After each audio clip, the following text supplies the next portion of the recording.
maksudnya. Nggak jalan. Nggak jalan.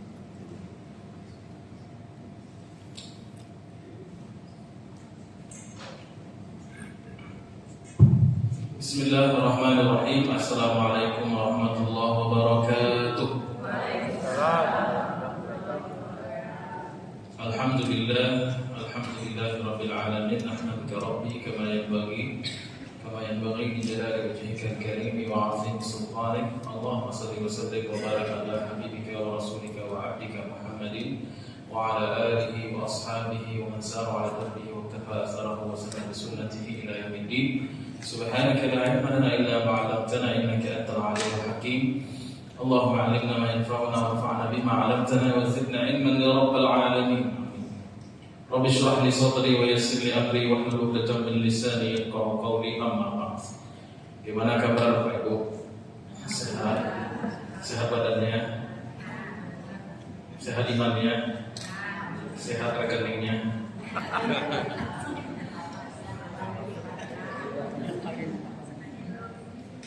Yang paling penting sehat imannya. Yang kedua penting sehat badannya. Yang tak kalah penting sehat kantongnya. Insyaallah kita lanjutkan mengkaji surat At-Takatsur. Pada pertemuan sebelumnya sampai kalla sawfa ta'lamuna tsumma kalla sawfa ta'lamun. Di Allah Subhanahu wa taala mewanti-wanti kita dengan tegas dengan sebutan kalla dan kalla. Sampai kalla ada berapa kali? 3. Sedangkan kalla itu kata ulama bahasa ungkapan melarang, ungkapan larangan yang tegas. Apa yang dilarang oleh Allah? Yaitu mengumpulkan harta dengan cara menghalalkan semua cara, tidak memperhatikan kewajiban ketika harta itu terkumpul dari zakat dan lain sebagainya, dan tidak menggunakan harta itu untuk fisabilillah dan memalingkan pemiliknya dari zikrullah secara umum. Karena harta itu menghijau dunia secara umum. Ini adalah hijab pembatas antara seorang hamba kepada Tuhan, kepada Allah Subhanahu wa taala. Orang kaya hijabnya itu uang. Ketika orang kaya berhasil lulus ujian dengan uangnya, maka dia orang kaya yang sukses. Orang berilmu hijabnya berilmu itu sendiri. Ketika dia sukses memanfaatkan ilmunya untuk hal yang baik, maka dia sukses dengan ujian. Dan ujian orang itu berbeda-beda. Ada yang diuji dengan kemiskinan, ada yang diuji dengan harta, ada yang diuji dengan ilmu, ada yang diuji dengan hal yang dia sukai, dan ada yang diuji dengan hal yang tidak disukai. Dan kecenderungan manusia itu senang mengumpulkan harta.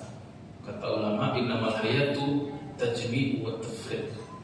Kehidupan dunia itu adalah tajmi' dan tafriq. Apa makna tajmi'? Kumpulkan duit, habis itu mati. Kumpulkan. Habis itu yang menikmati bukan dia. Sekali lagi, At-Takatsur ini tercela apabila memperbanyak bermegah-megah itu tercela disebabkan karena seseorang terhijab dari ridho Allah sebab kepemilikan harta yang dia miliki. Namun rijalun la tulhihim tijaratun wala bai'un an zikrillah. Tapi orang yang pedagang, dia mencari rezeki lewat jalur yang halal, kemudian hal itu tidak menjadikan dia lupa dengan Allah, itu malah dipuji dalam Quran. Jadi surat At-Takatsur bukan berbicara tentang boleh atau tidaknya mengumpulkan harta, tetapi cara mengumpulkannya, bagaimana mengelolanya, apa hukum fikih di dalamnya, dan untuk apa. Jadi tidak ada istilahnya seruan untuk mengumpulkan harta atau larangan juga untuk mengumpulkan harta, tidak ada. Karena sebenarnya Allah membagikan rezeki sesuai dengan kadarnya. Ada orang kaya, ada orang miskin. Jadi at-takatsur ini dicela karena secara kronologis turunnya ayat, memang Allah Subhanahu wa taala sedang menyindir orang-orang kafir Quraisy ketika itu. Angkana zamalin wa banin. Apakah sebab mereka banyak duit dan banyak harta itulah mereka menolak Islam? Nah, itu. Kemudian turunlah ayat-ayat yang senada seperti ini. Ara'aital ladzi yukadzibu bid-din, fadzalika alladzi yad'u yatim. Orang yang mendustakan agama Nabi Muhammad SAW ini, agama Islam itu mereka yang menggenggam erat uang-uang anak yatim, mengumpulkan harta yang haram. Lalu mereka sangka itu adalah sukses, padahal itu ujian. Inna balawnahum kama balawna ashabal jannah idza aqsamu la yasrimunha musbihin. Sungguhnya kami menguji mereka orang Arab Quraisy itu, orang kaya. Quraisy kaya. Sebagaimana dulu pernah kami menguji ashabul jannah, orang kaya ribuan hektar, pemilik kebun yang ada di San'a di Yaman itu, di surat Al-Qalam. Semalam habis. Fatafa 'alaiha ta'ifun min rabbika wa hum na'imun fa asbahat kasfarin. Semalam jadi hitam semua. Jadi alhaakumut takatsur maknanya syagalakum wa ansaakum. Harta telah menyibukkanmu, memalingkanmu. Memalingkan dari apa? Tidak ditulis. Alhaakumut takatsur yakni syagalakum, menyibukkan, telah membuat kamu sibuk dan memalingkanmu dari ingatku, kata Allah. Ya. Kemudian mari sampai hatta zurtumul maqabir, bahkan sampai di kuburan pun kamu masih sibuk berbangga-bangga. Sebenarnya kuburan dikunjungi untuk tazkirah, mengingatkan kita untuk kematian, malah mereka saling sibuk tunjuk.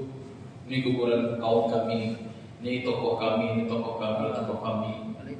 Itu kebiasaan orang Arab Quraisy. Atau maknanya hatta zurtumul maqabir, kapan kepuasan itu akan habis? Kapan kepuasan dan ketamakan itu berakhir? Ketika seseorang masuk ke dalam kubur. Hatta zurtumul maqabir. Jadi ziarah kubur itu ada dua macam. Ziarah kita masih hidup agar menghidupkan hati, atau ziarah ketika kita sudah mati tapi telah. Mau pilih yang mana Pak Ibu? Ziarah kubur itu ketika kita masih hidup kita ziarahkan sehingga menghidupkan hati kita ingat kematian, atau kita ziarah tapi dalam kondisi sudah meninggal dan tidak ada lagi gunanya hidup di saat itu. Ya. Hatta zurtumul maqabir. Kita sudah bahas juga tentang hukum ziarah kubur dan lain sebagainya. Kalla saufa ta'lamun, kalla jangan kalau berbuat demikian. Kalau tidak kamu akan menyesal. Kalau tidak kamu akan mengetahui akibatnya. Saufa ta'lamun. Kelak, saufa artinya huruf tambahan untuk fi'il mudhari' yang bermakna akan. Nanti di masa depan. Saufa ta'lamun, summa kalla saufa ta'lamun. Berapa kali ta'lamunnya di sini? 3 kali. Kalau ta'lamuna ilman yakin. Larangannya 3 kali. Kallanya berapa kali? 3. Ta'lamunnya 3 kali. Jangan kata Allah. Kemudian ta'lamun. Kamu mengilmui, kamu memiliki ilmu. Pengulangan ini menunjukkan betapa dahsyatnya peran ilmu dalam menyelamatkan seseorang di masa depannya. Lau ta'lamun, kalimat lau menunjukkan Allah Maha mengetahui. Allah tahu, kita tidak tahu. Maka sebagai orang yang tidak tahu hakikat sesuatu, maka kita serahkan pada yang tahu. Kemudian ta'lamun. Ini pasti mengkarek ini. Ta'lamun. Ayat ini pengulangan ini menunjukkan kedudukan ilmu bisa menyelamatkan masa depan seseorang. kedudukan ilmu itu sangat luar biasa. Perbedaan orang yang berilmu dengan yang tidak itu jauh sekali. Maka mau tidak dikasih ilmu sama Allah? Mau. Caranya apa? Jangan sampai terjatuh kepada at-takatsur. Baik. Kemudian kita lanjutkan ayat yang kan belum kita bahas, yaitu kalla law ta'lamuna ilmal yaqin. Jangan berbuat demikian. Yang ketiga kalinya, kalla. Law ta'lamun, seandainya kamu tahu ilmal yaqin, secara ilmal yaqin. Apa itu ilmal yaqin?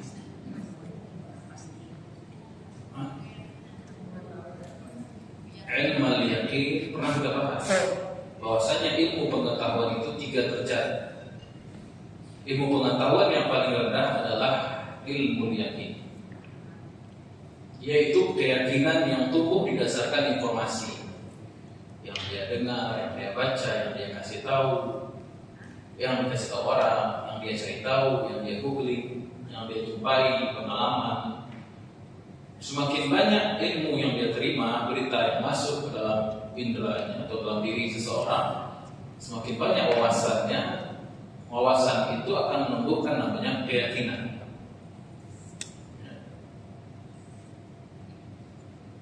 Dulu pernah kita kasih contoh ya, yang belum pernah haji umrah ada di sini? Ada. Semoga berangkat. Tapi yang belum pernah pergi haji umrah, yakin tak Ka'bah itu di Mekah? Yang jawab yang belum berangkat. Yakin? Kenapa yakin, Pak? Kenapa bisa yakin?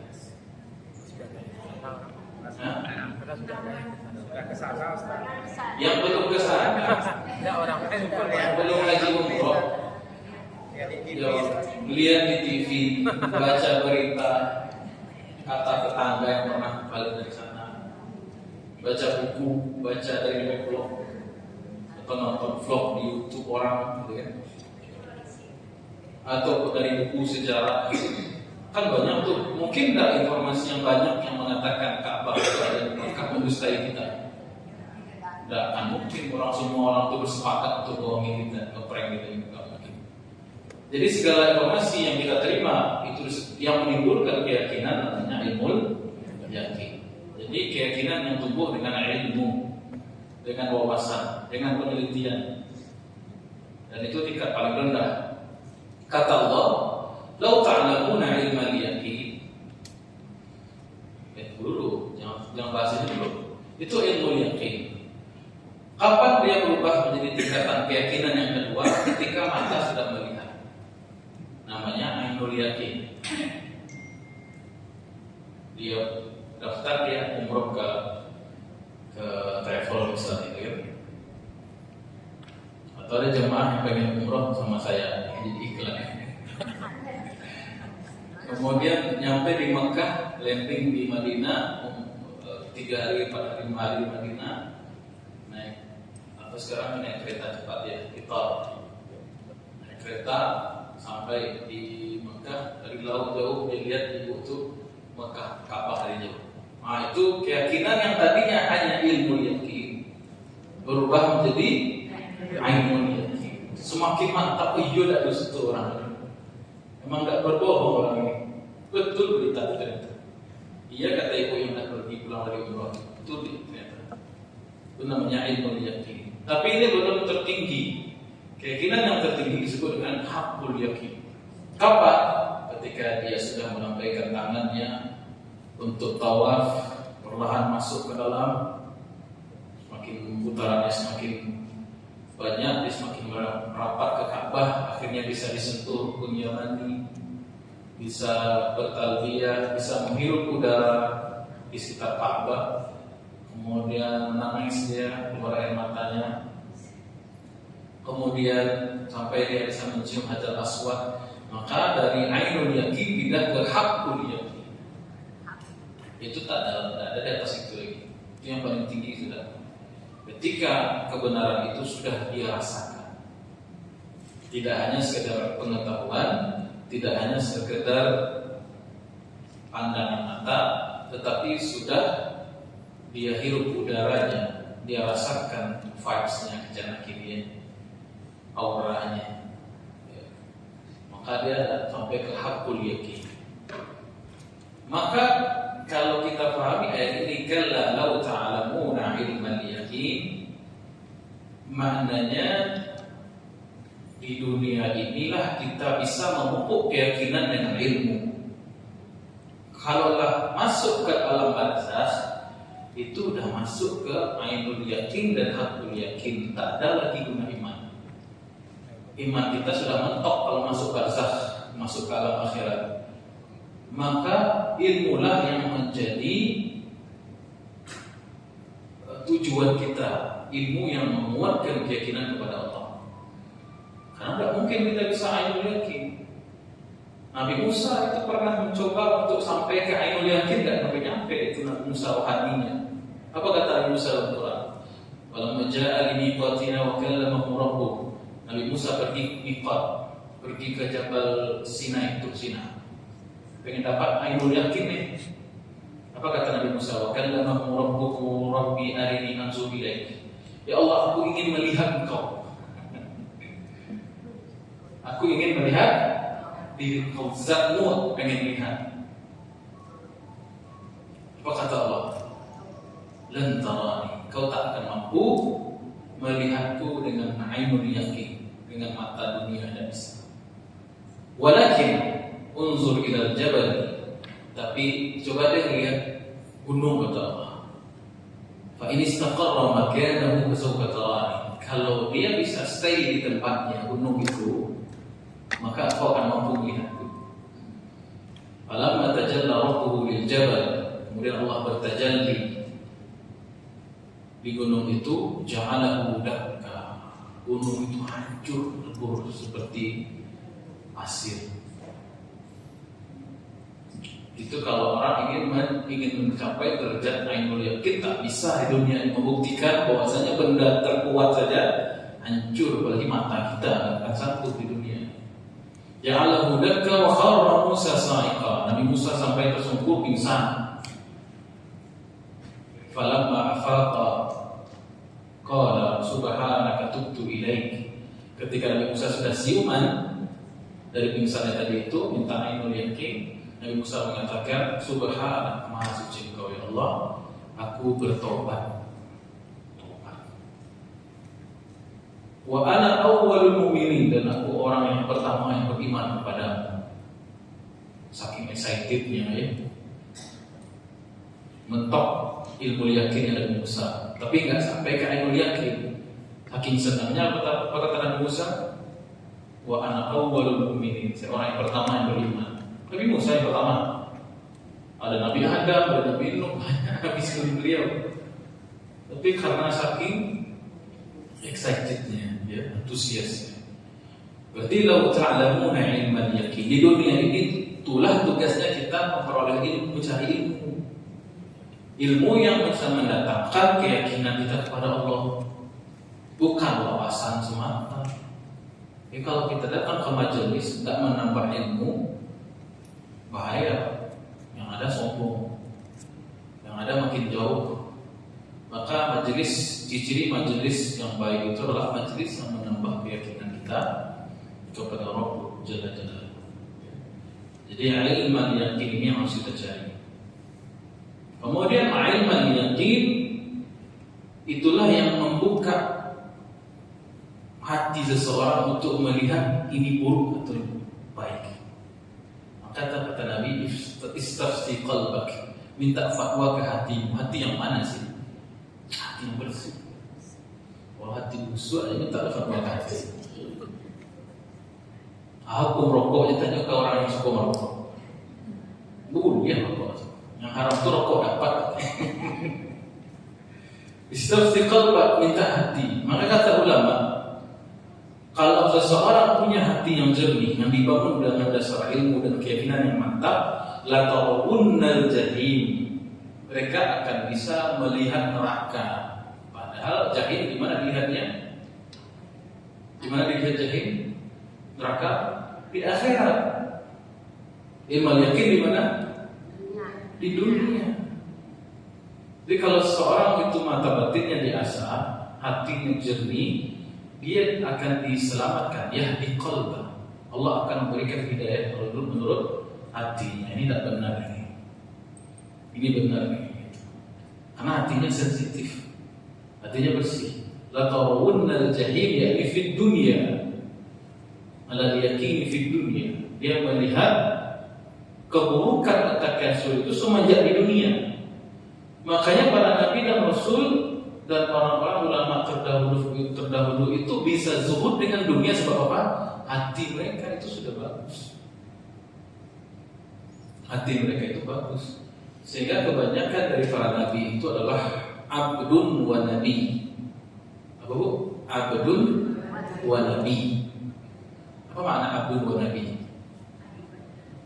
Ketika Nabi Muhammad SAW disuruh pilih menjadi abdun wa nabi atau malikun wa nabi, mau jadi nabi tipe mana? Mau tipe raja atau nabi tipe hamba? Maka Nabi kita memilih abdun wa nabi. Kalla law ta'lamuna ilman yakin la tarawunnal jahim. Jadi summa la tarawunnaha 'ainal yaqin la tarawunnal jahim, maknanya bi qulubikum, dengan hati kalian. Ini salah satu pendapat yang disampaikan oleh Al-Imam Al-Qurtubi rahimahullahu taala. Kalau kita kalkulasi memang kita ini diperbudak dengan keinginan. Ada orang kaya atau orang kaya baru, OKB. Orang kaya baru, orang kaya lama itu beda. Orang kaya beneran dengan orang pura-pura kaya itu beda. Kalau orang yang benar-benar kaya sederhana, kalkulasinya bagus, investasinya banyak. Tapi orang yang baru kaya, OBK, OKB, itu biasanya hanya ingin show off saja. Dia tidak mengerti namanya manajemen keuangan. Dia belum bisa mengontrol kepemilikan. Sehingga dia pengen beli sport car misalnya, gitu, harga 2 miliar. Ternyata setelah dipakai, rasanya mungkin excitednya sepekan atau sebulan pertama, oh keren gue gitu, pakai mobil 2M gitu. Tapi setelah dijalani, sama aja rasanya sama mobil biasa. Gitu. Yang bisa ngomong ini sebenarnya yang pernah punya mobil 2M. Kalau saya nggak tahu lah perbedaannya. Kemudian yang membebani ini justru tahu ikut servis tahunan yang Ferrari. Ferrari tahu? Apa itu? Auto yang mahal itu apa? Servis tahunannya itu sekitar 20 juta. Servis tahunan ganti oli loh. 20 juta udah dapat. Dapat umroh sekali. Patokan aja umroh pak. Kendaraan itu Pak motor. Belum pajaknya. Pajak mobil impor itu mahal kan, spare partnya dan sebagainya.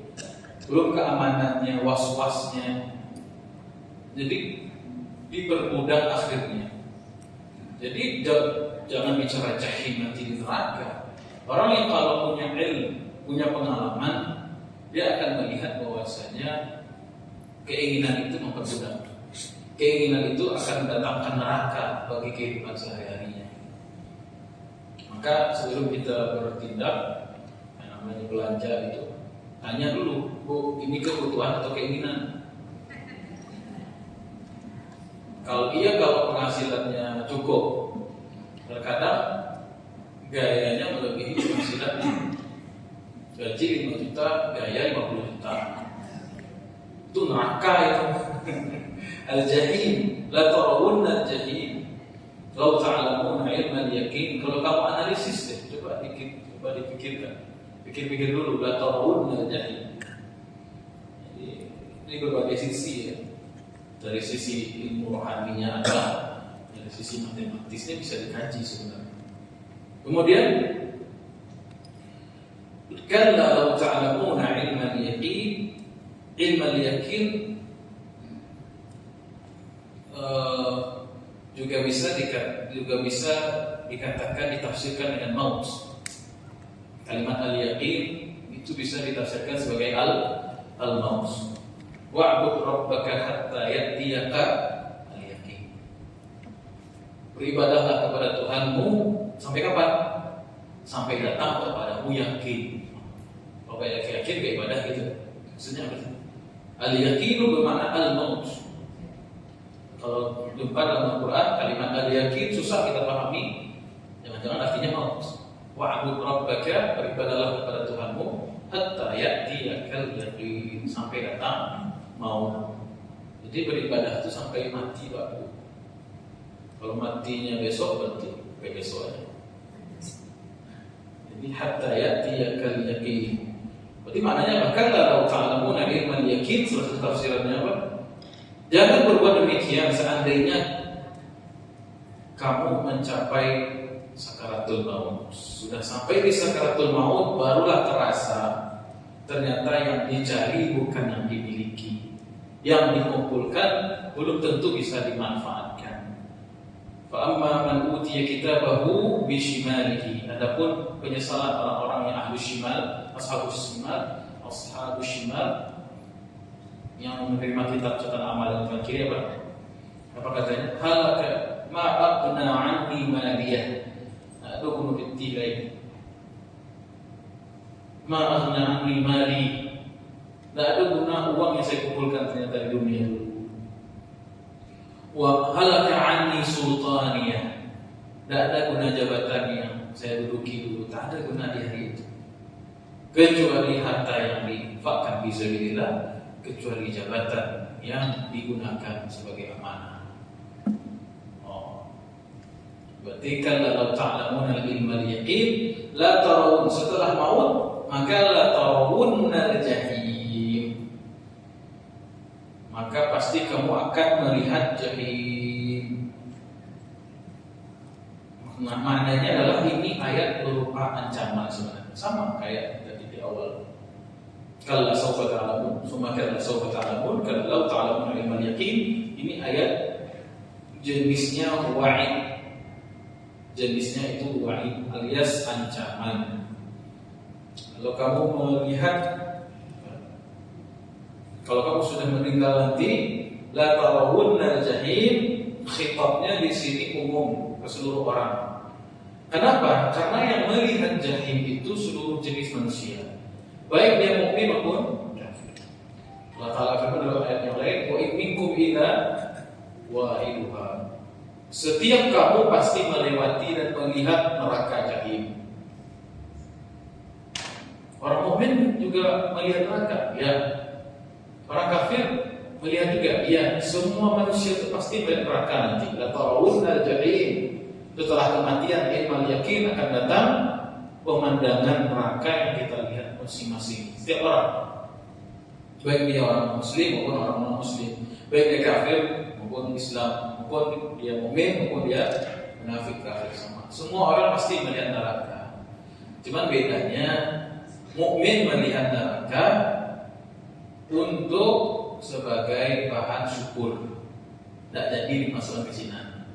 Dia tidak dimasukkan ke situ karena diselamatkan dari situ masuk surga. Bertambah nikmat surga gara-gara melihat neraka, gitu Pak. Kita takkan bisa merasakan nikmatnya sebuah nikmat karunia kalau kita tidak tahu posisi ketika nikmat itu tak ada. Makanya ahli surga itu melihat neraka pertama untuk semakin menyempurnakan nikmat dia sebagai ahli surga, karena diselamatkan dari tempat itu. Yang kedua, untuk menyaksikan keadilan Allah. Yang ketiga, untuk menyaksikan orang-orang yang mendustakan.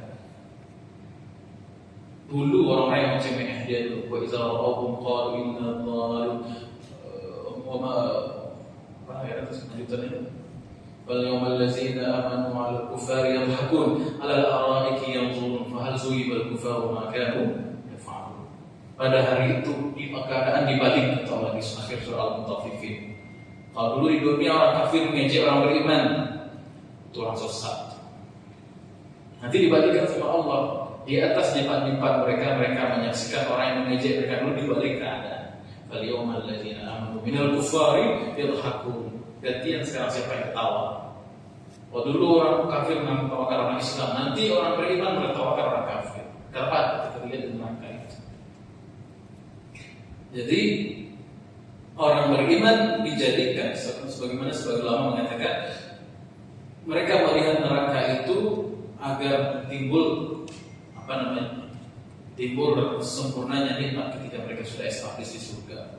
Jadi melewati an-naru lil mu'min maqar wa lil kuffari maqar. Ada peribahasa mengatakan begitu. An-naru al-jahannam lil mu'min mamar wa lil kuffari maqar. Neraka bagi orang beriman itu hanya sepintas lalu, hal yang diperlihatkan, cuma lewat doang. Wa lil kuffari maqar, sedangkan bagi orang kafir tempat kediaman dan dicarian masuk ke dalam. Itu beda. Jadi la tarawunna jahim, pasti kamu semua akan melihat jahim, neraka nanti ba'dal maut, tafsiran yang kedua. Tapi itu jenisnya, ada orang beriman yang melihat tapi hanya lewat saja, semoga kita masuk ke golongan ini. Tapi ada orang yang melihat tapi dicemplungkan ke dalam. Begitu juga orang kafir diperlihatkan surga, tapi tak boleh masuk. Tahu sih. Dilihatkan surga bukan untuk membuat mereka senang, tapi semakin membuat mereka penasaran, disiksa dengan penyesalannya itu, lahir batin siksa. Dan yang paling menyedihkan dari azab neraka itu apa? Kekekalannya itu. Semua kepedihan bisa ditampung kalau ada batas waktunya. Ada bu? Ibu-ibu banyak pedih dalam hidupnya. Semua kesulitan, kesedihan itu akan berlalu dengan hitungan waktu. Tapi bagi orang kafir, khalidin fiha, kekal di dalam. Dan kesempurnaan penduduk surga adalah kekekalan di dalamnya. Karena semua nikmat kalau temporer gak nikmat jadinya.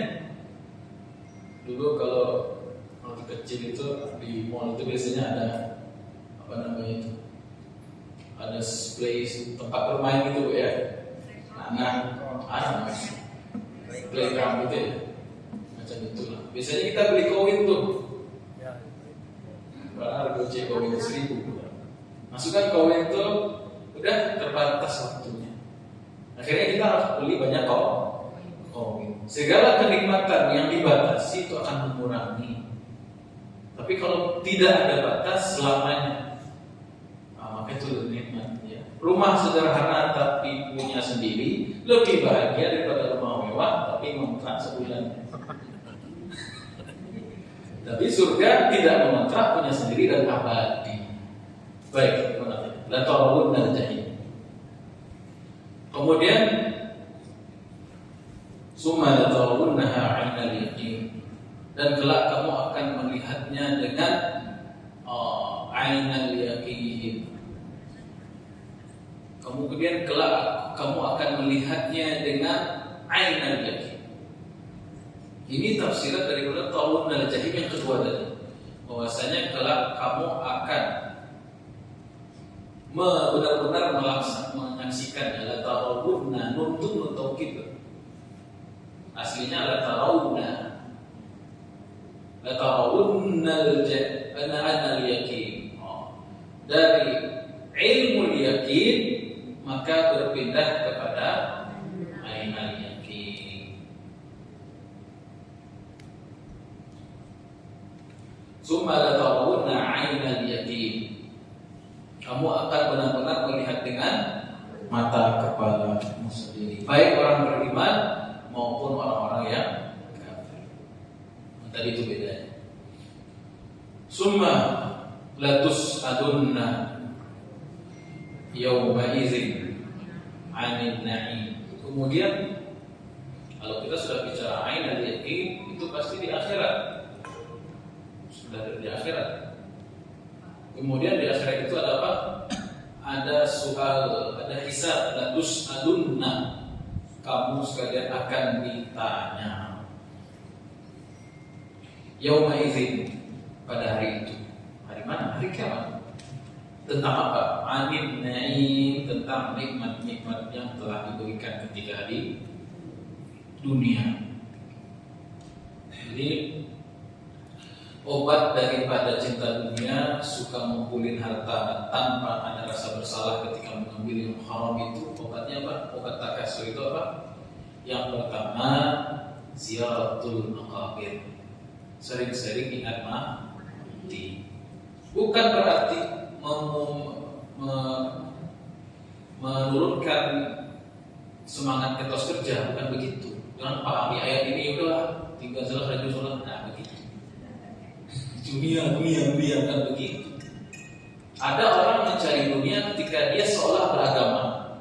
Ada orang yang mencari akhirat ketika seolah dia kelihatan mencari dunia.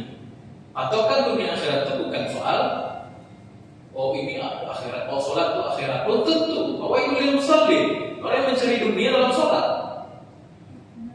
Dan ada juga orang yang kelihatan mencari dunia, tapi sebenarnya dia mencari ridho Allah. Apa itu? Bapak yang mencari nafkah. Jadi ayat ini bukan berarti ke dunia sholat. Nah. Kecuali Pak yang sudah pensiun, dia sudah PNS, itu memang sudah diberhentikan. Ibu yang sudah pensiun. Jadi obat dari at-takasur yang pertama ada di ayat kedua obatnya. Yang pertama itu ziaratul maqabir. Sering-sering bersiap jalan-jalan ke kuburan. Fal-an fazuruha fa innaha tuzahidu fid dunya. Sekarang kunjungilah itu kuburan, kata Nabi, karena dia membuat zuhud di dunia. Wa tuzakirukum al-maut, mengingatkanmu kepada kematian. Justru orang yang ingat mati, justru giat dia mencari dunia, tapi untuk akhirat, untuk berkali kali mati itu loh. Iya, mobil dipakai untuk happy, tidak ada artinya. Tapi coba untuk mengantarkan ibu, mengantarkan orang tua, untuk mengunjungi orang sakit, mantarnya ke Ustaz, kode, untuk membawa beras untuk dibagikan ke anak yatim atau orang miskin. Itulah mobil yang akan membawa ke surga. Baik, gimana? Itu, jadi zurtumul maqabir. Justru ketika orang ingat mati, dia akan giat mencari dunia sebagai bekal bertemu Allah. Justru dia dengan ingat mati, dia akan menfilter hati-hati mana transaksi yang haram, yang syubhat, maka dia disuruh hati-hati di situ. Dia pastikan akadnya tidak ada yang batil, uang yang masuk itu semuanya bersih. Karena ingat mati. Jadi kan ingat mati itu kan berarti berhenti kerja semuanya. Tidak. Ajaran siapa itu? Ada ajaran begitu. Itu ajaran Belanda yang dimasukkan ke sebagian ulama orang yang mengatakan dirinya ahli sufi. Siapa itu? Snok Handronyo, Abdul Ghafur namanya, nama Islamnya. Pura-pura masuk Islam, orientalis Belanda. Dia bilang ke jamaahnya, dia mengaku ahli sufi. Pak, ladang itu urusan dunia. Wah, kok beribadah, saya sholat, kamu sholat, ke Langgar, ke Surau. Akhirnya ladangnya kasih ke Belanda. Dia bilang Belanda. Itu soal itu politik itu semua. Kita ini pokoknya ibadah aja lah, masjid saja lah. Akhirnya politik dikuasai oleh Belanda. Itu terus nonton itu. Ajaran siapa itu? Ajaran sesat. Justru ketika kita ingat mati, kita memastikan harta yang kita peroleh itu halal dan berkah. Kemudian obat yang pertama tadi istirahatul maqabir. Obat yang kedua, terus hadir majelis yang menumbuhkan ilmu, keyakinan kepada Allah Subhanahu wa taala. Kalau ta'lamuna ilmal yakin atau aja. Kemudian yang ketiga, obat dari takasur adalah muhasabah. Selalu mengevaluasi nikmat yang diperoleh. Dalilnya summa latus'alunna yawma idzin 'anil na'im. Nikmat yang diperoleh di dunia ini akan dijadikan soalan, pertanyaan. Min aina iktasabahu wa min aina anfaqahu. Dari mana dia dapat dan kemana dia belanjakan. Dari mana dia mendapatkan dan kemana dia belanjakan. Kalau orang bisa muhasabah dirinya, insya Allah selamat. Kalau orang tidak bisa memuhasabah dirinya, dia akan celaka. Summa latus'alunna yawma idzin 'anil na'im. Hari itu hari besar. Ayat ini ada kisah disebutkan oleh banyak mufassir. Kalau bicara tentang ayat pasti berkisah tentang ayat kisahnya. Apa kisahnya? Yaitu kisah seorang sahabat bernama Malik bin Taihan, kalau tidak salah namanya, atau lebih terkenal namanya Abu Haitham. Namanya siapa bu? Sahabat Nabi namanya Abu Haitham. Nama beliau aslinya Malik bin Taihan Abu Haitham al-Ansari. Berarti dia orang Ansar, orang Madinah. Gelar beliau, nama terkenalnya, nama kunyahnya yaitu Abu Haitham. Saya punya dosen dulu orang Saudi namanya Abu Haitham. Guru dosen balaghah bahasa Arab. Orangnya kocak, lucu banget. Saya ingat beliau ini Abu Haitham. Kemudian suatu ketika di Madinah, namanya Madinah itu kan kota agraris ya. Kalau Makkah itu kota perdagangan, kota bisnis. Kalau Madinah itu kota agraris. Dan Madinah itu memang sejarahnya kota yang banyak sering terjadi paceklik dan penyakit. Makanya namanya Yasrib. Yasrib itu artinya banyak penyakit. Diganti sama dari Nabi menjadi Al-Madinah Al-Munawwarah, kota yang bercahaya, kotanya Nabi. Semenjak datang Nabi, hilang penyakit-penyakit wabah itu di situ. Jadi Yasrib itu memang sering paceklik, kekeringan, airnya sering berubah asin. Air sumur kan, kalau sumur kan asin gitu ya, kan tahu kan? Kalau air sumur di Madinah itu banyak yang asin. Maka datanglah masa paceklik. Maka banyak orang kelaparan. Ingat perang Uhud, ya, perang Khaybar, perang Khandaq. 4 hari Nabi nggak ada makan. Sahabat 3 hari nggak makan. Di Madinah itu kondisinya, kota Madinah seperti itu. Jadi keluarlah Abu Bakar Siddiq di waktu zawal. Zawal itu menjelang zuhur atau setelah zuhur ya. Keluarlah Abu Bakar Siddiq di siang hari yang terik panas. Keluar dari rumah ketemu Umar bin Khattab, atau kebalikannya serupa. Jadi ketemu di jalan Umar dan Abu Bakar. Mereka sering bertanya, tumben kok keluar jam segini? Karena bukan kebiasaan sahabat keluar jam segitu. Sahabat itu keluar biasanya pagi, kalau tidak ada asar, jumpa dengan Nabi Sallallahu Alaihi Wasallam. Apa yang menyebabkan kamu keluar rumah, wahai Abu Bakar, wahai Umar? Mereka jawabannya sama, lapar. Kemudian, yuklah kita jumpai Rasulullah Sallallahu Alaihi Wasallam. Ternyata baru sampai di rumah Nabi baru keluar juga dari rumahnya. Bayang-bayang. Ternyata Nabi bertanya, apa yang menyebabkan kalian keluar rumah jam-jam segini menemui saya? Lapar ya Rasulullah. Biasa. Jadi kalau ada di kehidupan yang pernah mengalami lapar, tidak ada uang yang dimakan, itu sudah dapat sebagian sunnah Rasulullah Sallallahu Alaihi Wasallam. Saya sering dibilang sama orang tua saya, kamu gak pernah makan sama nasi pakai garam kan? Tertohok saya. Memang saya gak pernah makan nasi sama garam. Ada yang pernah sini bu? Nasi garam rendang, yuk. Nasi garam apa Pak? Pernah Pak? Nasi garam pakai minyak. Waktu kita, tidak, maksudnya memang gak ada yang dimakan. Gak pernah, bukan sejahtera semua. Pakai minyak pernah, nasi minyak gitu. Garam, gitu. Ya salah. Saya pernah makan nasi pakai garam. Cuman bukan karena makan dari makan, pengen nyoba gitu. Enak juga. Jadi dari sini kita belajar kemuliaan. Kan itu jadi heboh begini.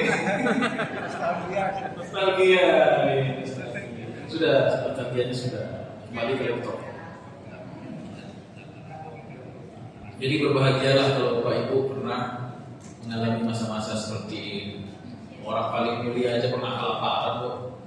Nabi kita pernah kelaparan. Tidak hanya Nabi, Abu Bakar, Umar, nomor 2-3 terhebat di zaman sepanjang zaman. Lapar ya Rasulullah, kata Umar dan Abu Bakar. Kemudian Nabi berkata, demi Allah, saya juga keluar karena lapar. Maka nanti mereka bertiga pergi ke rumah seseorang bernama Abu Haytham tadi itu, sahabat tadi itu.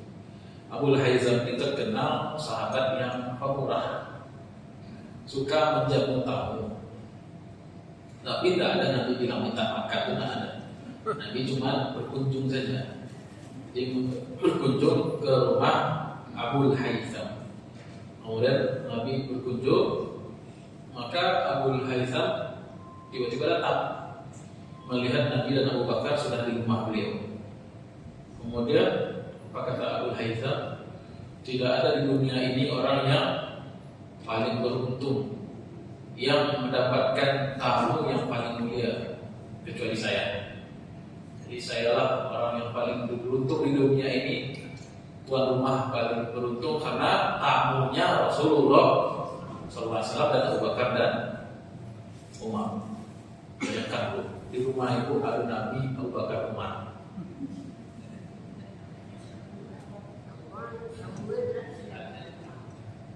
Jangan Ustazah tanamnya, Masya Allah. Biar itu undangnya Pak. Kalau tradisi di kampung saya itu, di Kota Gadang itu, Ustaz pulang mengaji, itu biasanya ada jamaah yang mengundang ke rumah. Namanya mengundang Ustaz. Tidak untuk mengaji, nanti sudah selesai. Cuma untuk makan saja, makan pagi, sarapan. Nah, jadi pulang mengaji, turun subuh itu, Ustaz tidak pusing kalau makan lagi. Sudah ada jemaah yang memanggil ke rumah. Ya, ganti-gantian tuh ibu-ibu inisiatif sendiri. Tidak ada pakai panitia itu. Ustaz ke rumah ya Ustaz. Biasanya pengurus masjid ikut juga tuh. Terus pengurus masjid bilang, wah ini barokahnya Ustaz ini. Kita bawa random. Itu tradisi. Kalau di sini, kalau di Padang ini tertentu, misalnya Idul Adha, Idul Fitri, habis kita khutbah, baru pengurus ngajak ke rumah Ustaz. Itu sering-sering tidak apa-apa terus. Baik. Kemudian langkah beruntungnya saya, kata Abu Haytham. Kemudian Nabi kita disuguhkan air. Kebetulan Abu Haytham sedang membawa air. Sedang membawa air yang tawar. Kita tahu ingat tadi, Madinah itu susah dari air tawar. Air itu asin. Tidak tahu kenapa bisa begitu. Kemudian pas pula yang disuguhkan pertama itu air tawar, sejuk. Kemudian minumlah mereka. Kemudian setelah air datang korma. Korma setandan. Langsung Abu Haytham itu ajak korma. Disuguhkan air dulu, kemudian langsung ajak korma. Korma itu kan ada mayang itu ya. Mayang. Kemudian dipotong mayang itu. Terkadang dalam satu mayang itu macam-macam jenis kormanya. Ada yang masih ada hijaunya, tapi sudah kuning, tapi masih ada kompor ke bagian hijaunya. Itu sebutnya balah bahasa Arabnya. Balah, pakai hak balah. Kemudian ada yang sudah kuning seluruhnya, tapi masih agak keras, crunchy. Namanya rutok, kurma muda. Itu bagus dimakan kalau yang pengen hamil. Ya program hamil lah gitu. Bapaknya kan hamil juga. Kemudian ada kurma yang sudah mulai lunak. Namanya tamroh. Tamroh namanya, kurma yang sudah lunak itu tamroh. Yang kalau makan sehari-hari itu tamroh. Kurma yang sudah lunak sekali. Yang paling enak itu lutok, kurma muda. yang masih crunchy itu. Manisnya tidak terlalu, masih ada asam-asamnya. Tapi harganya mahal. Susah juga nyarinya di Padang, susah. Kalau Jakarta udah. Baik, kemudian disuguhkan satu tandan itu kepada Rasulullah SAW dan dua sahabat beliau yang mulia radhiyallahu anhum. Kemudian mereka makan buah itu, kurma satu tandan itu. Kemudian setelah itu nampak oleh Nabi Abul Haytham ini mengambil pedang, pisau, budiah bahasa Arabnya, sikin, sejenis pedang. Ia kawal hadud, kata Nabi kita, jangan repot-repot mulai, itu kira-kira. Kalau sahabat ambil pisau, maksudnya apa sih? Nyembelih ayam, kambing, Mbak. Ada laku ayam ya. Kambing. Nabi kita mengatakan jangan repot-repot. Itu ketinggian akhlak beliau. Kalau apa-apa kan dituduh, dan repot-repot tak bisa. Jangan repot-repot terus. Ajar, sikat. Itu bahasa basi gini. Kalau itu benar, Nabi mengatakan jangan repot-repot. Udah cukup nih air sama korma. Orang Arab terbiasa makan air korma. Kemudian, ya sahabat Abu Haytham itu tidak pula berhenti gitu ya. Ya udahlah cukup segini aja enggak. Malah beliau semakin bersegera menyembelih anak kambing, satu ekor anak kambing. Dipotong, kemudian dimasak, kemudian disajikan kepada Rasulullah SAW. Ya. Itu memang kebudayaan Arab jahiliyah memuliakan tamu. Itu sejak Islam sudah begitu orang Arab. Kalau ada tamu, sembelih kambing itu biasa. 3 hari tamu nginap itu tidak masalah, senang mereka. 3 hari tapi batasannya. Kemudian setelah makan, Nabi SAW makan, semuanya makan. Apa aja dimakan tadi? 1 air putih tawar ya. Di saat banyaknya air asin. Yang kedua kurma. Yang ketiga daging. Secara ilmu medik itu bagus. Jangan berkosong itu langsung daging.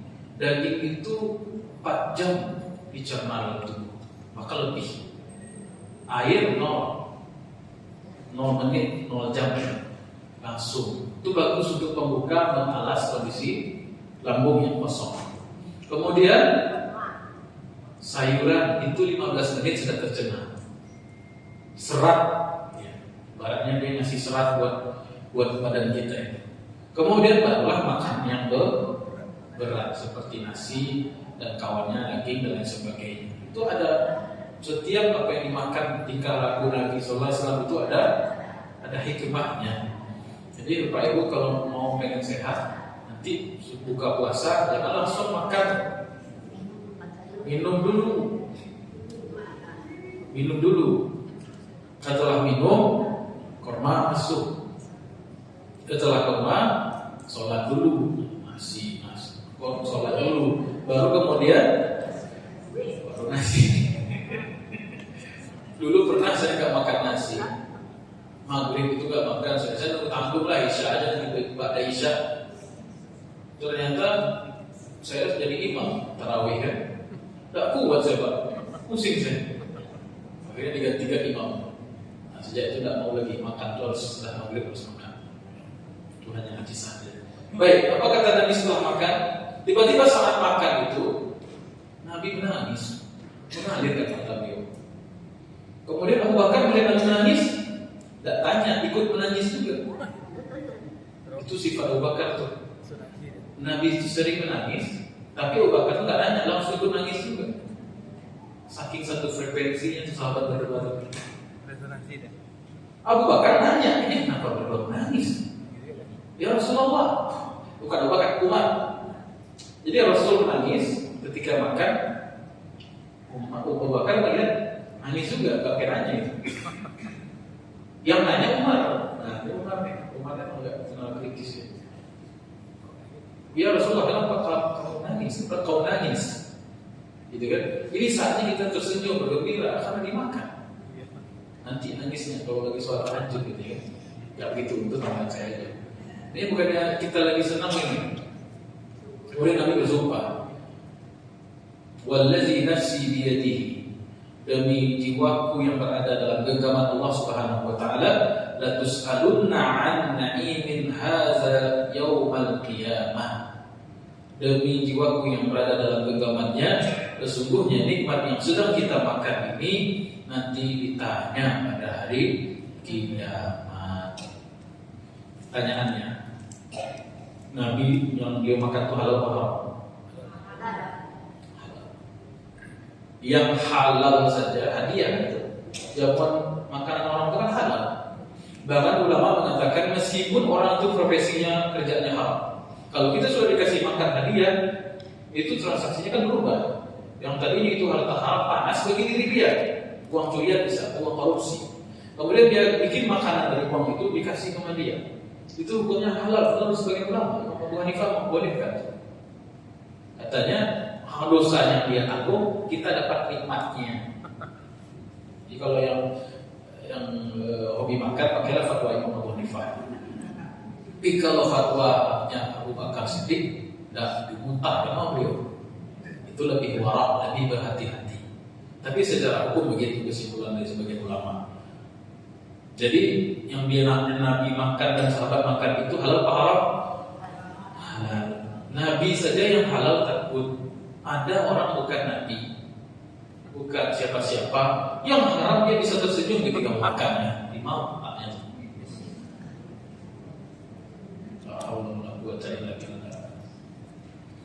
Imam suri tauladan yang mulia, akhlaknya Nabi Sallallahu Alaihi Wasallam. Ketika yang halal saja dia masih takut dengan pertanyaan Allah.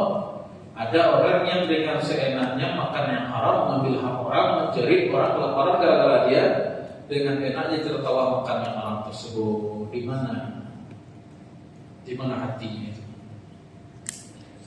Baik, kemudian yang tahu saja boleh kan Pak, apalagi nggak tahu.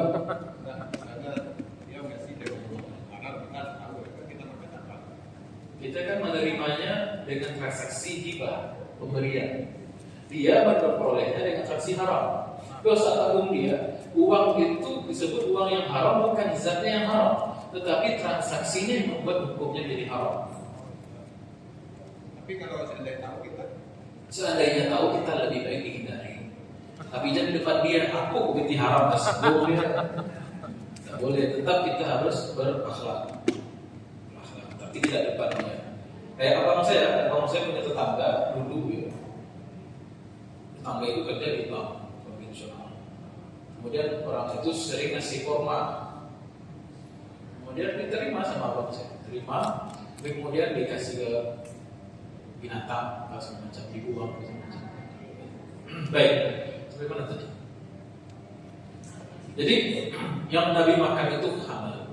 Pertanyaan yang kedua, ada tidak orang yang bisa menangis ketika makan karena ingat Allah? Ada Bu? Kita nangis lagi makan karena kurang.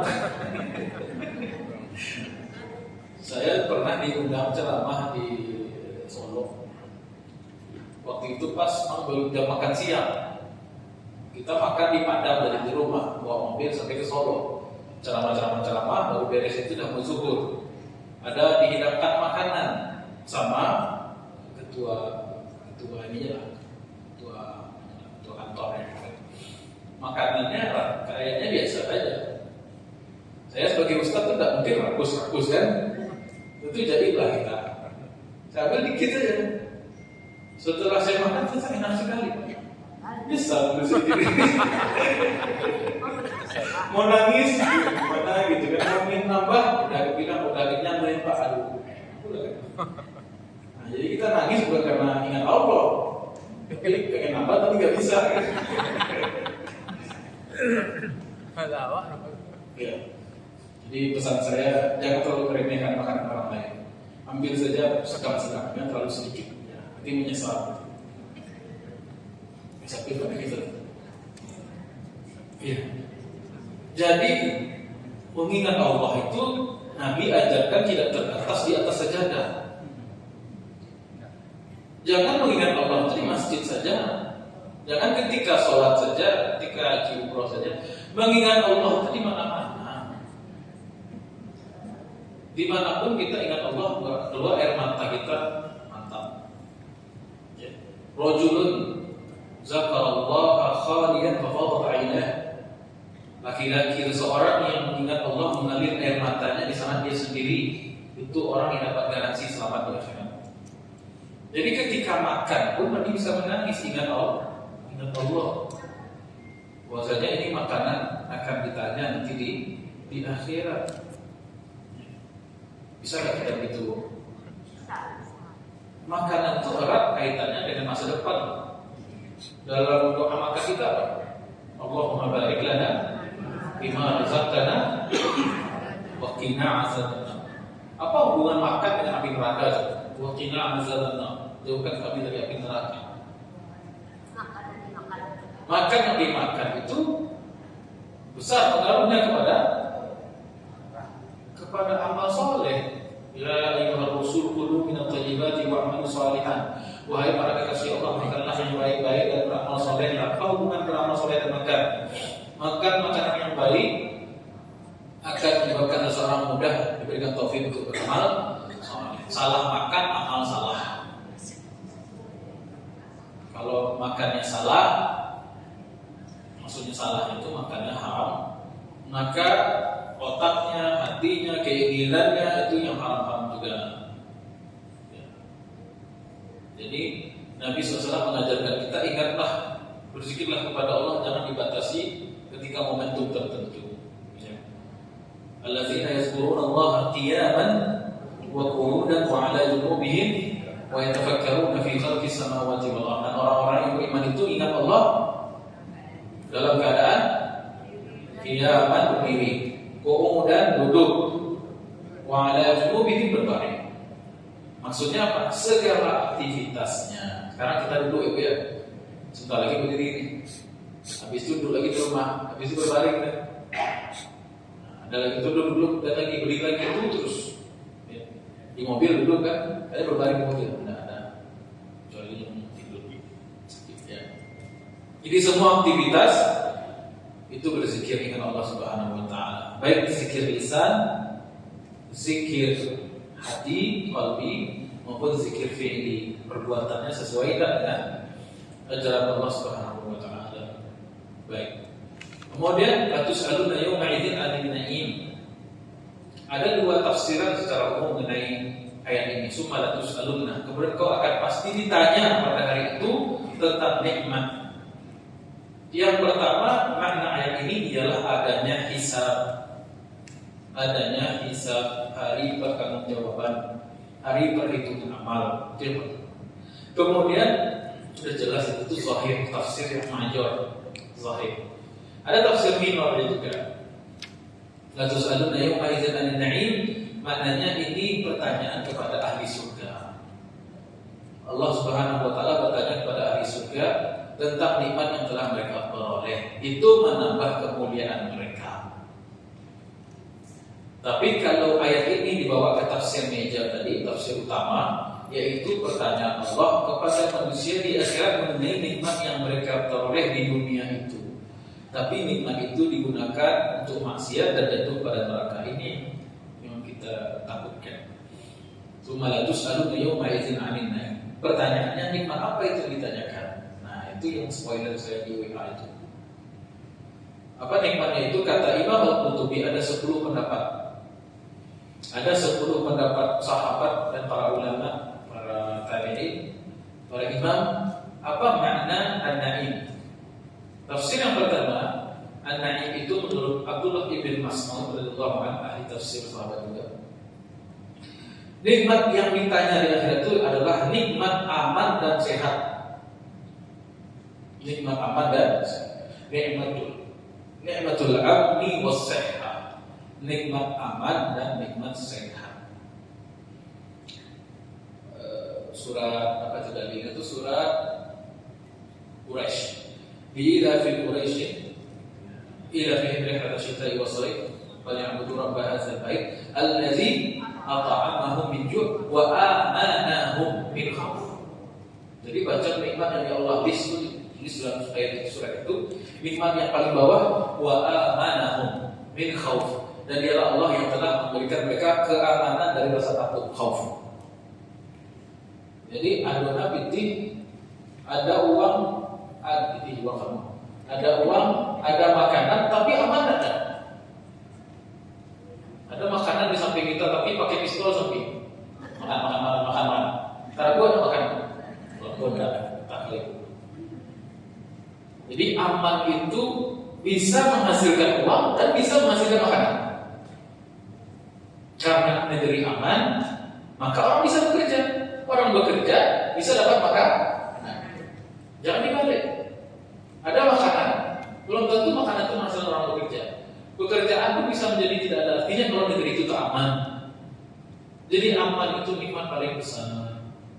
Oleh karena itu Islam menganjurkan negeri itu aman. Sebelum adanya jihad, kalau ada pilihan untuk aman, mending aman daripada perang. Makanya Nabi membuat perjanjian Hudaybiyah. Kalau secara materi perang militer itu Nabi bisa mengalahkan Mekah. Tetapi yang Nabi inginkan itu kan bukan pertumpahan darah. Nabi ingin orang masuk Islam. Banyak orang dapat hidayah. Dan mustahil orang bisa memikirkan Islam kecuali dalam kondisi aman. Makanya dilakukan gencatan senjata. Ada tangan janji Hudaybiyah tahun 6 Hijriah. Terbukti setelah adanya gencatan senjata, banyak orang masuk Islam. Padahal kalau secara materi udah bumi hanguskan saja maka kita kuasai. Tapi Nabi kita Nabi Rahman, Nabi kita tuh ahli strategi, Nabi kita tuh keinginannya mulia, keinginannya luhur. Dan Nabi tak ingin pertumpahan darah. Walaupun isinya tuh kalah sebenarnya. Tapi Nabi punya strategi. Kalau keamanan itu tercipta, dua belah pihak selama ini saling berperang antara kubu Makkah musyrikun dengan kubu Madinah, orang beriman, tercipta rasa aman, maka orang dengan bebas membicarakan Islam di lapo-lapo, di warung-warung. Dulu terjadikan Islam itu objek teroris, agama aneh, macam. Sekarang orang sudah berbicara aman tentang Islam, dialog muncul. Kalau situasi aman itu ada, perut sudah kenyang, negeri tentram, kerjaan ada, maka orang akan mudah mencerna Islam. Makanya founding fathers kita dulu NKRI, ulama-ulama negeri kita tuh paham. Ya sudahlah, kita punya Piagam Jakarta, kita punya namanya Pancasila, UUD 45. Itu untuk mengakomodir semua komponen bangsa. Selama umat Islam itu dan bangsa itu aman, Islam akan tersebar. Namun sayangnya umat Islam tidak sadar.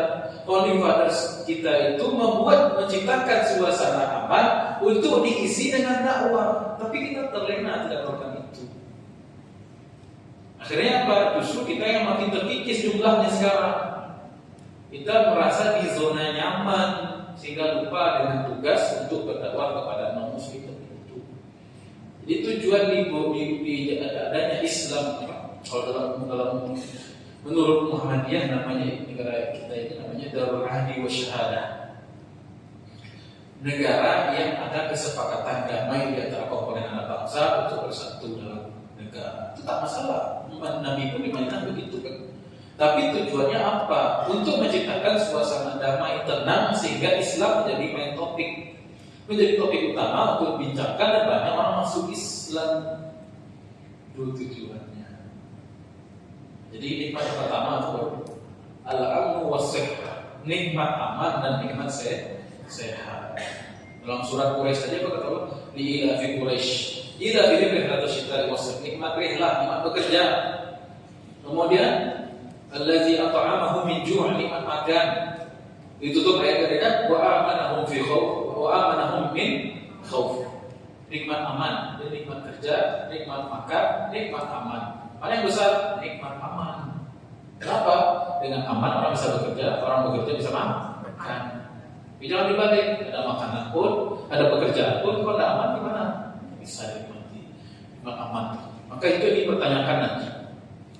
Kasihan tak khawatir dengan para sahabat atau orang terdahulu, orang nenek moyang kita yang ada di zaman penjajahan misalnya. Mereka nggak akan ditanya soal itu lagi karena aman tidak aman negeri mereka. Palestina itu kita cemburu. Kenapa? Setinggi hitungan jam mereka bisa dengan bom. Dicabut nikmat aman di situ, tapi dan ditanya nanti di akhirat. Tapi kita di Indonesia ini aman kan, ditanya oleh Allah. Ngapain saja dalam selama masa aman itu? Dulu katanya nggak ke masjid karena pandemi, dan selesai pandemi nggak ke masjid juga. Kami tanya nanti nikmat, kan kita sudah merasakannya, sama-sama merasakan betapa tidak enaknya itu pandemi itu. Nikmat sudah dicabut dan diberikan nggak ke masjid juga, maunya apa? Kemudian yang kedua, menurut Sa'id bin Jubair, yang dimaksud dengan na'im di sini adalah as-sihhatu wal faragh, nikmat sehat dan nikmat waktu luang. Sebab Nabi SAW bersabda, "Ni'matani maqbulun fihi ma katsirun minan nasi, as-sihhatu wal faragh." Dua nikmat yang manusia sering lalai kepadanya, kepada keduanya, yaitu nikmat sehat dan nikmat faragh, waktu luang. Kalau waktu luang itu biasanya ngapain?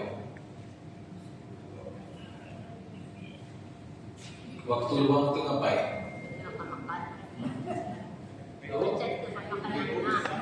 Hunting kuliner.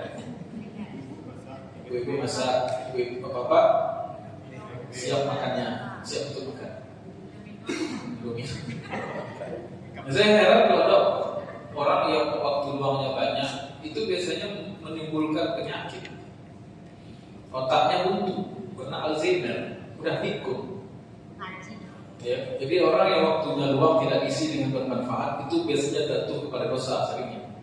Mikirnya di kemana-mana. Jadi ada istilahnya dalam Islam killing time, habisin waktu nggak ada makna itu. Salah satu dosa terbesar yang jarang disadari oleh manusia adalah menghabiskan waktu untuk sia-sia.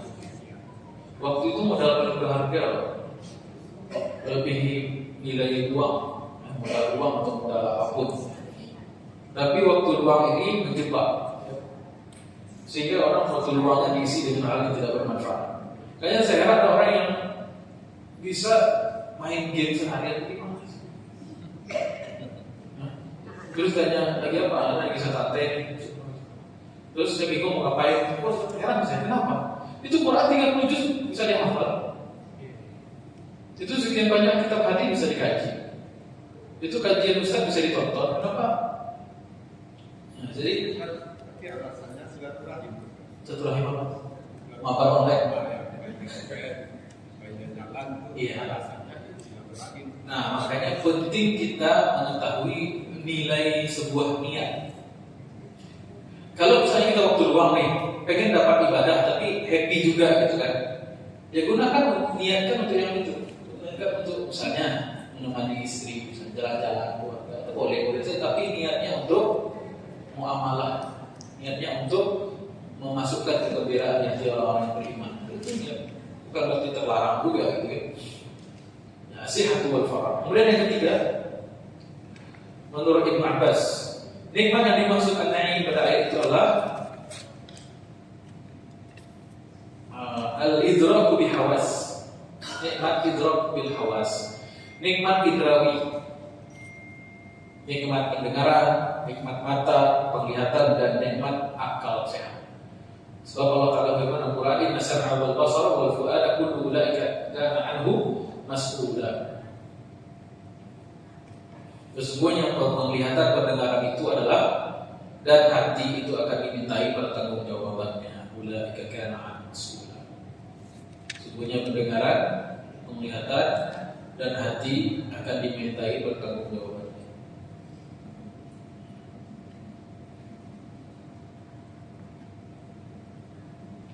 Baik. Yang keempat, menurut Jabir bin Abdullah Al-Ansari, nikmat na'im yang ditanya itu adalah nikmat makan dan minum. Dasarnya hadis tadi itu kisah Abdul Haytham tadi itu.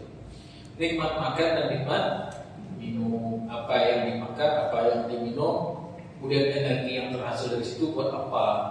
Makanya dianjurkan kita senang memberi makan orang soleh.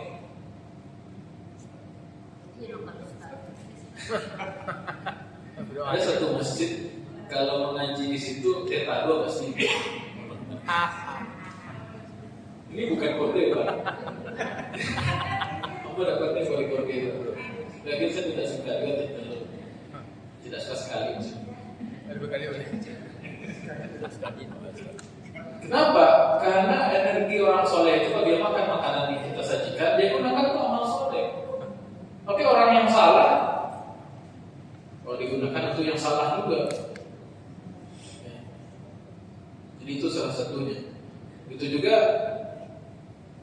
berkunjung ke rumah orang soleh itu dianjurkan.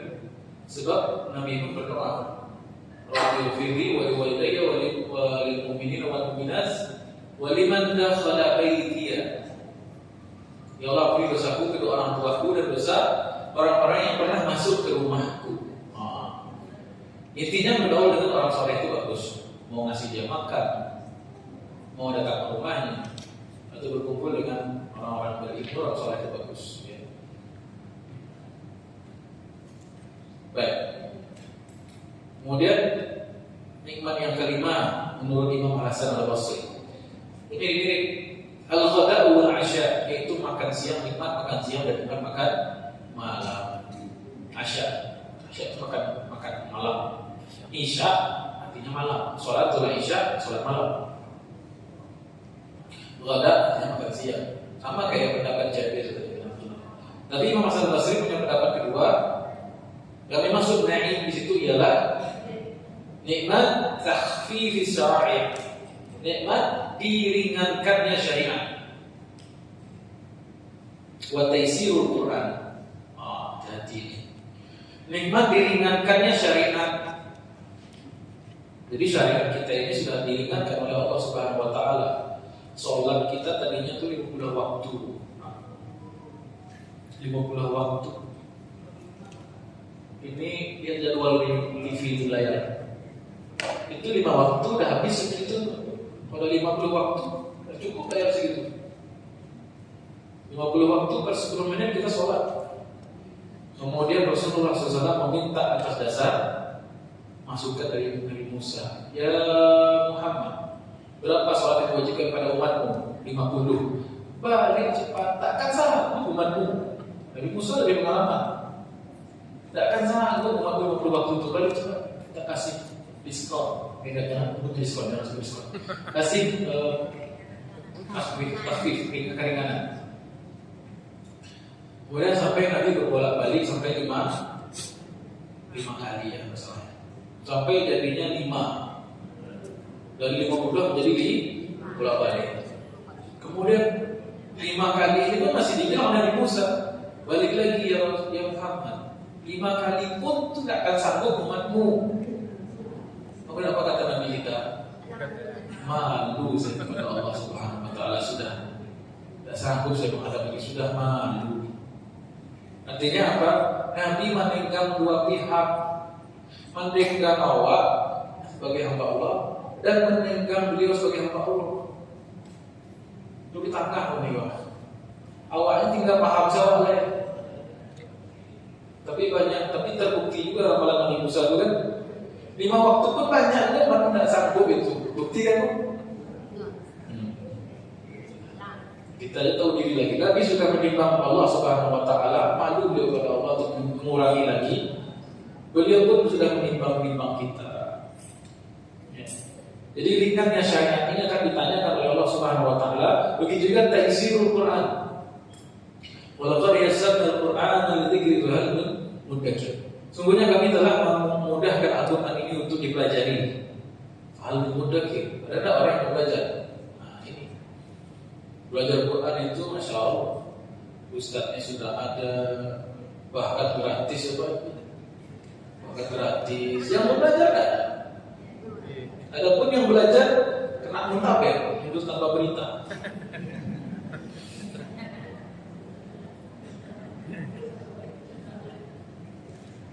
Saya pengalaman belajar bahasa Arab dari tahun 2014. Sekarang 2023. Berapa tahun Pak? 9 tahun ya? Lama juga belajar bahasa Arab. Itu banyak kan muntar ya? Mundur tanpa berita atau mundur dengan berita. Ustadznya nggak akan bosan, insya Allah saya nggak bosan aja. Jamaahnya bosan, mundur. Padahal sudah dimudahkan, apalagi zaman kita ya. Dulu zaman sahabat Quran itu tidak ada, pernah kita cerita sini kan. Zaman sahabat Quran itu tidak ada harokat, bahkan harokat titik pun tak ada. Baru pindah zaman Ali tambah titik. Kemudian baru pindah setelah itu dikasih harokat. Kemudian tadinya Quran itu tercerai-berai dikumpulkan menjadi satu mushaf. Kemudian sudah dicetak di India, sudah diimpor pakai kertas di sini. Sudah ada aplikasinya Android, sudah ada terjemahannya, sudah ada sekarang Quran itu berwarna-warna. Ini tuh kolahnya pakai merah, gitu ya. Untuk ikhfa'nya pakai imponnya pakai hijau, biru, segala macam. Ada tanda-tanda ini saktah di sini, ini wakaf, wakaf yang disukai di sini, ada wakaf yang terlarang di sini, ada tanda-tanda simbol-simbol. Itu dalam rangka apa sih? Memudahkan. Sudah ada karya tafsir yang pendek, Aisyah tafsir, Surat tafsir, tafsir sedang, Ibnu Katsir, ada tafsir yang panjang, Fathul Qadir, tafsir Ar-Razi, tafsir Kabir. Tinggal pilih mau belajar apa. Sudah ada ustaz lulusan IAIN, ada ustaz lulusan Mesir, ada ustaz lulusan Saudi, ada ustaz yang berjenggot, ada yang tidak berjenggot. Mau pilih yang mana? Ada yang doktor, ada yang LC, ada yang CMA, SAG, ada yang MAG, macam-macam. Ada pengajian di kantor, ada di masjid, ada di Al-Hakim, ada di masjid dekat rumah. Ada yang pakai mic, ada yang enggak, ada yang macam-macam. Tapi kalau hati itu sudah terkunci, kalau memang hati itu sudah tidak mau, 1000 jalan pun kan tertutup. Ya, Pak. Tapi kalau niat azam itu yang kuat, 1000 jalan kan terbuka. Mana ada ceritanya anak SMA bisa masuk kampus internasional Arab Saudi? Mana? Saya lulusan SMA. Ini bukan cerita kosong. Mana ada ceritanya sarjana pertanian bisa LCMA? Ada cerita itu. Ada bu lihat gelar orang SP LCMA? Nggak ada. Ini bukan buat sombong ya, tapi saya sudah buktikan. Kalau kita sungguh-sungguh dengan Al-Quran, Allah buka. Tahun 2007 saya mulai belajar bahasa Arab dari dasar. Haza kitabun, haza qalamun, hazihi madrasatun. 2007 saya mulai belajar bahasa Arab dari nol. 2017 saya ngajar tafsir di Jakarta, direkam TV 3-4 tahun, ditayangkan TV. Di mana logikanya itu? Cuma 10 tahun Pak Ibu saya dikasih sama Allah kesempatan belajar Quran. Sampai hari ini sudah berapa tahun? Sampai setahun pengajian kita kan. Ibu dapat manfaatnya? Ibu dapat manfaatnya? Akui. Alhamdulillah saya sudah membuktikan. Bukan cerita omong kosong. Jadi kalau kita sungguh-sungguh dengan Quran Allah buka. Tapi karena kita nggak mau, maka tertutup semua jalan. Jadi kalau kita sungguh-sungguh itu, pasti Allah bukakan jalan. Baik, dan itu ditanyakan nanti Quran kok sudah sangat mudah, tapi kok nggak mau belajar itu? Itu ditanya nanti di akhirat. Menurut siapa? Menurut Imam Hasan Al-Basri. Summa la tus'alun yawma idzin. Yang ke Tangguh sedikit lagi ya. Menurut pendapat yang keenam.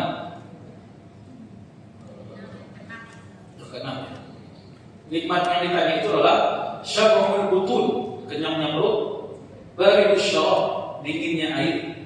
Maksudnya dingin itu tidak panas, air sejuk lah maksudnya, bukan air dingin kulkas, bukan air sejuk loh bahasa kita. Kemudian zilalul masakin, teduhnya tempat tinggal. I'tidalul khalqi, seimbangnya anggota badan.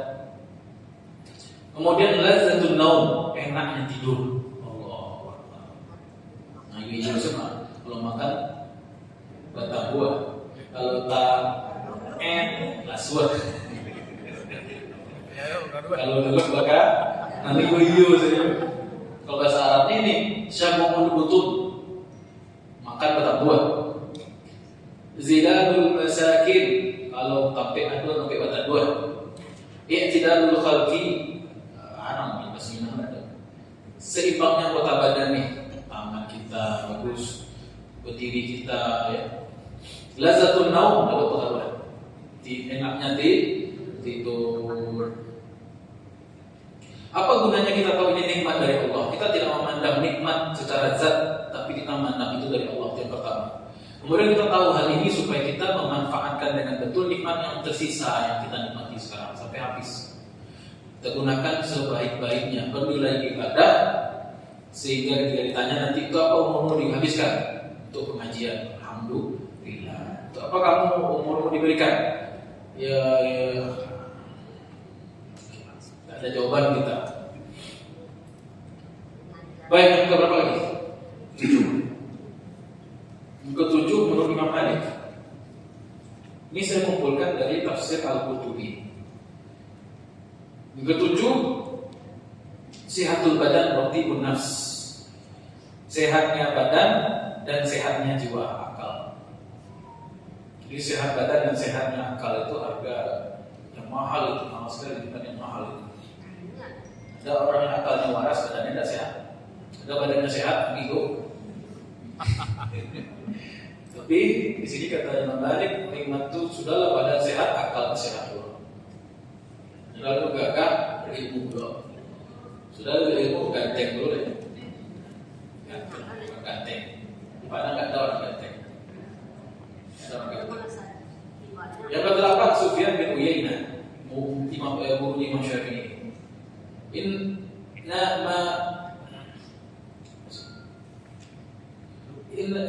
Ma saddal ju' wa satrul aurah, yaitu adalah nikmat dengannya perut kenyang dan nikmat pakaian yang dengannya aurat kita ditutup. Yang ke-9,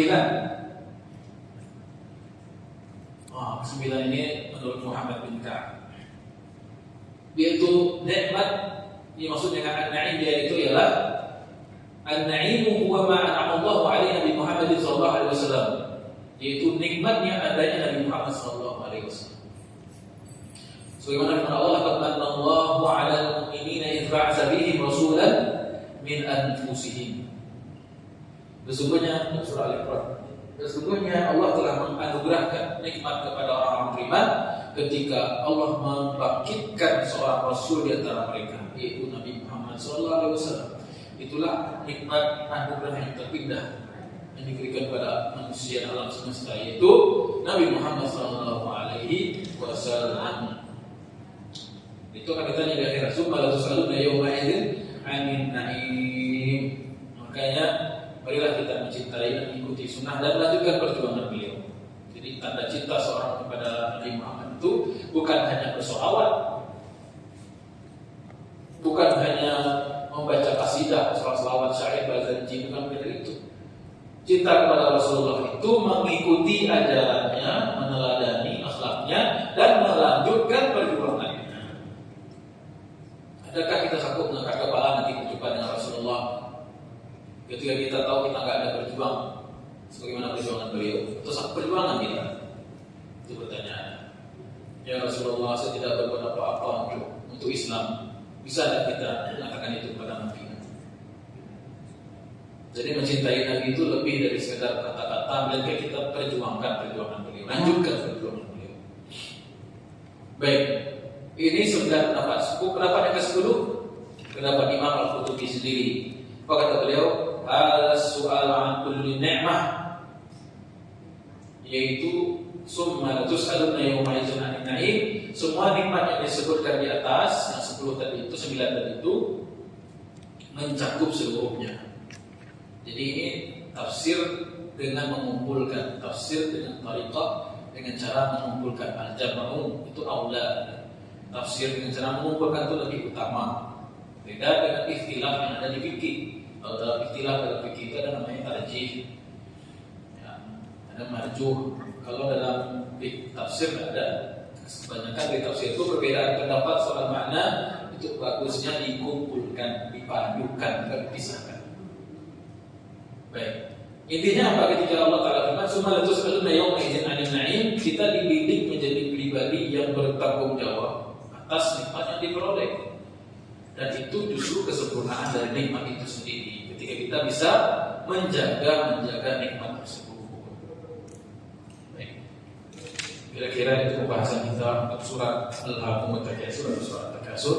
Mudah-mudahan yang sedikit ini bermanfaat, menjadi penguat iman kita, yakin kita dan perbaiki amal kita. Mohon maaf bila salah kurangnya.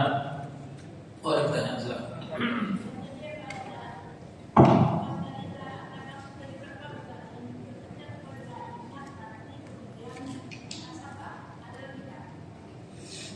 Tiga.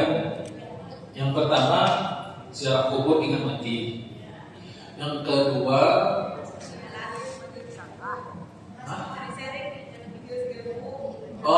menguatkan keyakinan dengan ilmu, mencari ilmu. Kemudian ilmu yang membawa kepada keyakinan yang sahih. Ya. Yang ketiga, muhasabah, mempreteli apa yang kita miliki sudah fisabilillah atau belum.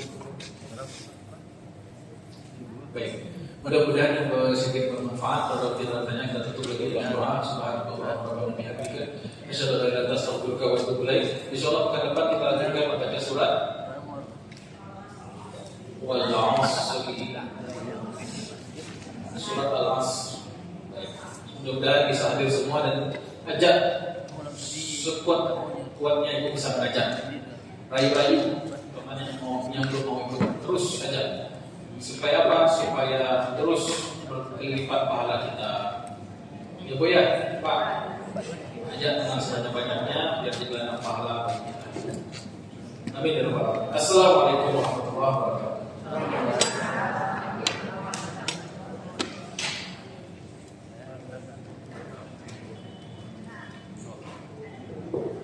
Alhamdulillahirabbil alamin.